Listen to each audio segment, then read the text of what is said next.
Қабылдау барысында қаншама есікті қаққылап табан тоздырған тұрғын Жанар Кеншімбекова Арай және Көктем алқаптарында медициналық пункт ашылса деген ниетін білдірді. Ал Мейрамкүл Үстілеуованың алға тартқан мәселесі мынадай. Бүгін қоғамдық неге тіркеуге келіп, сұрағымды қояйын дедім. Осы 2017 жылдан бастап, страховая медицинаға ауысамыз деп, медицина қызметкерлерінен естігем. Сол туралы білейін деген, біз сияқты науқастарға енді ояқтың қандай тиімділігі бар. Біз енді ол жақтан көмек аламыз ғой. Тегін дәрілер аламыз, андай-мындай. Соны тағы да басқа қандай тағы бізге көмегі болады.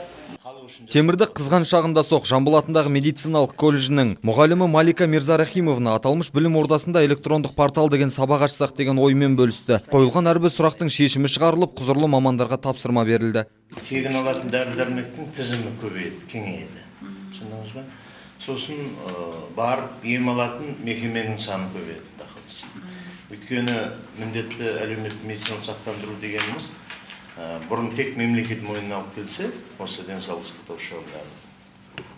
Енді ол ақшаға жұмыс берушінің ақшасы қосылады, сосын азаматтардың өзінің қалтасынан өздері ақша төлейді. Қоғамдық қабылдауда ойға қонымды жауап алған тұрғындардың көңілі орнына түсіп тарасты. Енді олар құзырлы мекемелерге тапсырылған жұмыстардың соңы баянды болуын күтпек. Нұрболат Жолдасбек, Серік Тәжібаев, Жеті Ньюс.